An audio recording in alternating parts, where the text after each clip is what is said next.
Assam CM Himanta Biswa Sharma Somnath પહોંચ્યા। સોમનાથમાં તેમણે મહાદેવના દર્શન કરી ધન્યતાનો અનુભવ કર્યો। આસામ સીએમએ કોંગ્રેસ પર પ્રહાર કર્યા। કોંગ્રેસ મહિલા વિરોધી પાર્ટી ગણાવી।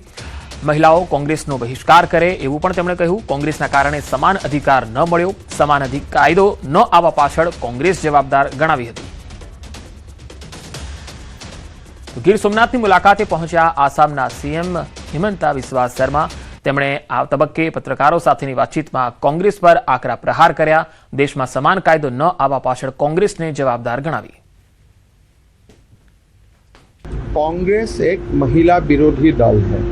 कांग्रेस का कारण ही आज तक देश में यूनिफॉर्म सिविल कोड नहीं हुए हैं।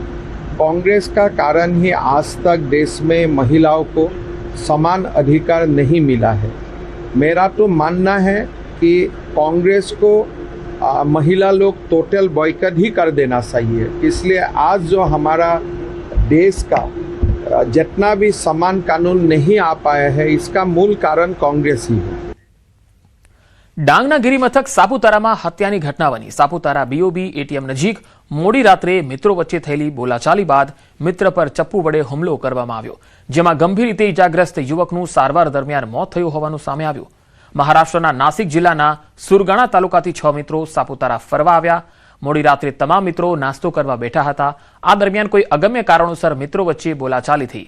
જોત જોતામાં બોલાચાલી ઉગ્ર બની ગઈ અને 27 વર્ષીય હેમંત પર ચપ્પુ વડે હુમલો કરવામાં આવ્યો। હુમલામાં હેમંત ગંભીર રીતે ઇજાગ્રસ્ત થતા 2 મિત્રો તેને મોટરસાયકલ પર સારવાર માટે મહારાષ્ટ્ર લઈ ગયા હતા, જ્યાં સારવાર દરમિયાન હેમંતનું મોત થયું હોવાનું સામે આવ્યું।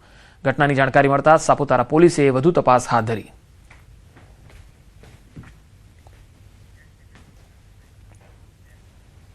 પોરબંદર ખંભાળિયા હાઈવે પર ભારવાડા ગામ પાસે અકસ્માત થયો। મોડી રાત્રે ગેસ ટેન્કર અચાનક રસ્તા પરથી નીચે ઉતરી જતા અકસ્માત સર્જાયો। સદનસીબે ઘટનામાં કોઈ જાનહાનિ થઈ નથી।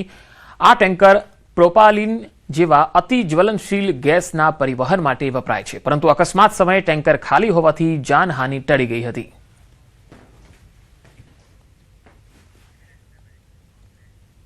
સુરેન્દ્રનગર જિલ્લા કલેક્ટર કચેરી ખાતે રતનપર વિસ્તારના રેશન કાર્ડ ધારકોએ ઉગ્ર રજૂઆત કરી। રતનપર દશામાતાના મંદિર પાસે આવેલી રેશનિંગ દુકાનમાંથી મળવાપાત્ર અનાજ ન મળવાના કારણે કાર્ડ ધારકોમાં રોષ જોવા મળ્યો। દુકાન બહાર કલાકો સુધી રાહ જોયા બાદ પણ દુકાન ન ખોલાતા લોકોને હાલાકી ભોગવવી પડી।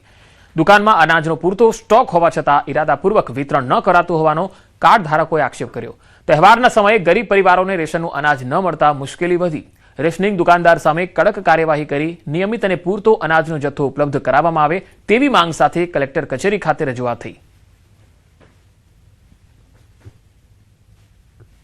કઈ મળતું નહીં, એમાં ટાઈમે દેતા નથી। બીજું શું ટકા ખાવી 4 દી શું નથી મળતું? પણ અનાજ કેટલા દિવસથી નથી મળતું?